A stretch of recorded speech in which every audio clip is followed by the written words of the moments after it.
Dia tahu I have to make the audience who don't know me at least like me first. Melalui penjelasan Anda di kontennya itu, buat si audience semakin mau beli produk Anda.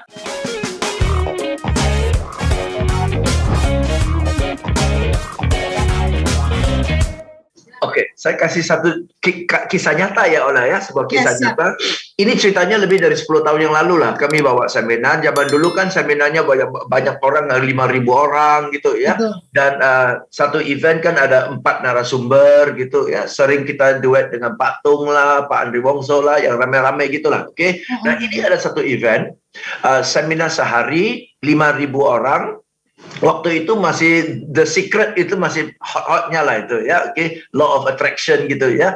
Jadi kami buat seminar 4 narasumber, satu adalah saya, satu adalah Pak Adi Gunawan, Dr. Lula Kamal ya, dan satu lagi pembicara asing Mr. Paul Dunn dari Australia.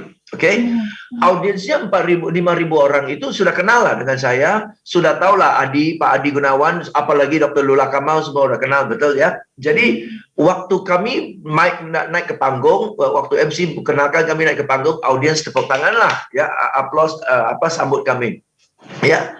Nah, karena kami udah terkenal nih. Si Paul Dunn nih dari Australia, kita belum pernah kenal dia, ya, audiens juga nggak tahu ini manusia ini seperti apa, dan harus pakai penterjemah lagi, oke ya. Waktu MC panggil dia, tahu nggak Ola? Dia sudah siapkan 5 orang, ya memang panitia ya, panitia usher gitu ya. Dia sudah siapkan 5 orang, masing-masing pegang satu kantong kresek, yang kresek warna hitam, kantong kresek sampah itu loh. Ya, oke.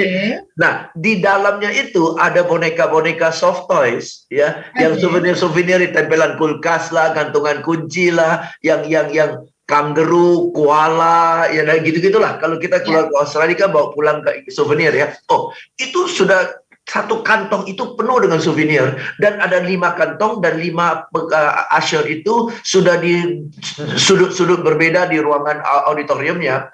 Begitu Paul Dunn masuk, itu dan dia lempar souvenirnya ke audience. Wah, souvenirnya, wah, semua pada rebutan ya. Over there, ya, over there. How many of you don't have? Wah, dia lempar lagi ya. Of course, nggak semua dapat lah. Ya, tapi rebutan, sampai setiap sudut dapat. Oke, everybody sudah dapat. Ya, happy. Begitu masuk naik ke panggung, halo Indonesia, seluruh auditorium, halo, gila. Kita ini udah bekerja lebih dari 10 tahun baru orang sambut kita. Orang ini masuk belum lagi 3 menit, orang lebih suka dia daripada kita. Itu karena dikasih boneka gitu ya.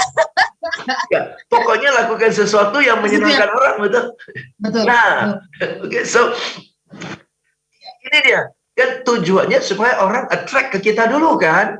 Nah, jadi kalau berdiri berempat, at the moment belum pun dia buka mulut bawa konten, kami berdiri di 4, dia udah lebih populer daripada kami loh. Iya, dia belum buka mulut. Belum. Nah, karena dia tahu, I have to make the audience who don't know me at least like me first.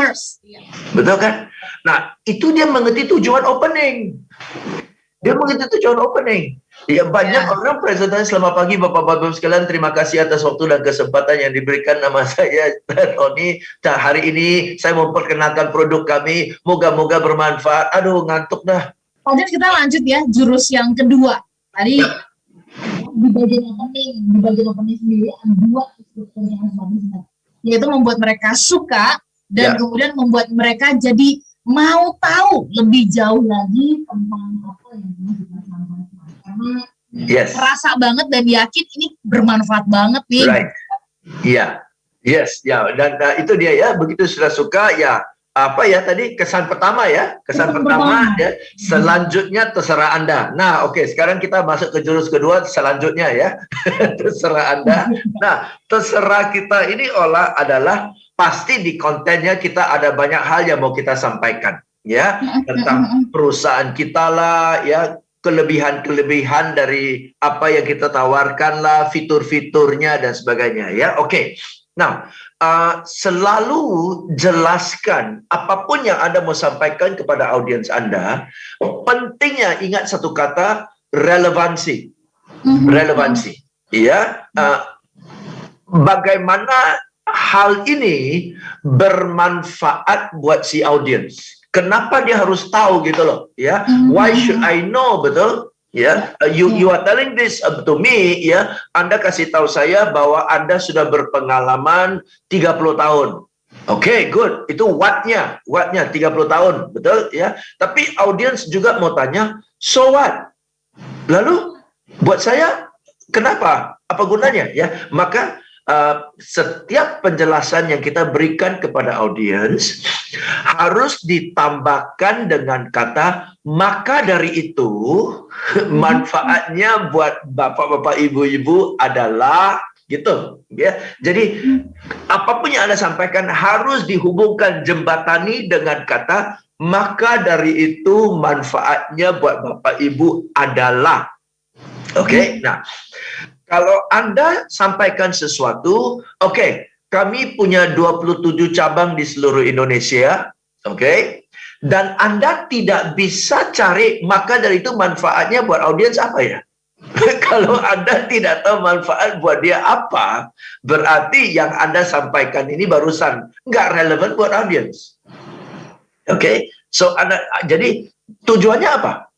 Tujuannya adalah melalui penjelasan Anda di kontennya itu buat si audiens semakin mau beli produk Anda atau semakin mau mendukung Anda, semakin mau, betul ya? Ya, semakin mau. Tetapi tujuan dari kontennya adalah supaya setelah penjelasan Anda, audiens lebih dekat, mendekati. Ya, tadinya jaraknya antara kita sama dia sejauh ini, tapi melalui penjelasan dia lebih dekat gitu loh. Oke, sehingga dia semakin mau. Dan yang buat orang semakin mau adalah manfaat buat dia, relevansi. Dan buat dia sadar bahwa relevansi itu Anda harus kasih kalimat maka dari itu manfaat buat Bapak dan Ibu.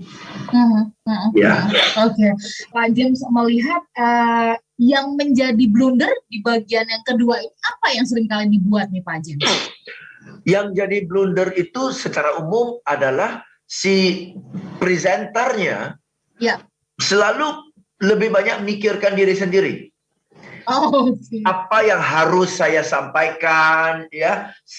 Apa yang dia khawatirkan kontennya, dia khawatirkan kelancarannya, ya.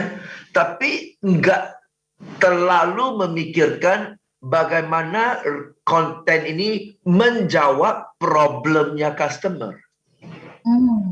Kan? Jadi dia cenderung lebih menempatkan diri di posisi dia, di kekhawatiran dia, di groginya dia, daripada bagaimana kalau di audiensnya, si calon pembeli, calon pendengar, apa yang mereka butuhkan. Oke, ya. So kalau saya bawa presentation, of course saya pikirkan konten, tapi setiap saat saya pikirkan bagaimana konten ini akan bermanfaat buat audiens. Nah, apa caranya untuk mengulik sendiri kita bisa mendapatkan gambaran ya, misalnya bahwa ini akan bermanfaat atau berguna buat customer kita, nasabah kita, barangkali konsumen, audiens kita Pak James. Oke, kalau ada dua skenario di sini ya Ola ya. Kalau saya diundang presentasi ke perusahaan atau sebuah acara ya, selalu saya harus tahu siapa audiensnya, levelnya seperti apa, apakah pengusaha, owner, manajemen, atau yang dikirim adalah operational staff, ya orang sales atau orang whatever, ya siapa audiensnya, level mereka, ya dari sana saya ada gambaran kepentingan mereka, oke? Dan isu kalau saya sudah tahu, oke, yang datang adalah business owner, pasti kurang lebih saya sudah tebak problem-problem yang dihadapi business owner dalam kondisi sekarang seperti apa, dan apa solusi yang mereka perlu. Sebaliknya, kalau audiensnya adalah operational staff, apa problem yang mereka hadapi, dan apa solusi yang mereka perlu. Gitu. Okay? Itu kalau seminar ya. Tapi kalau saya harus presentasi di depan klien supaya bisa dapat ACC dari mereka, oke, kami pakai jasa Pak James gitu ya. Justru sebelum saya presentasi, saya sudah fact finding dulu. Harus cari tahu apa problemnya, apa keinginannya, apa kebutuhannya, apa kepentingannya, dan sebagainya. Dan masing-masing yang hadir, siapa orangnya hadir, apakah personalia yang hadir, marketing manager yang hadir, dan keuangan yang hadir, dan masing-masing orang yang hadir itu kan punya kepentingan-kepentingan beda-beda.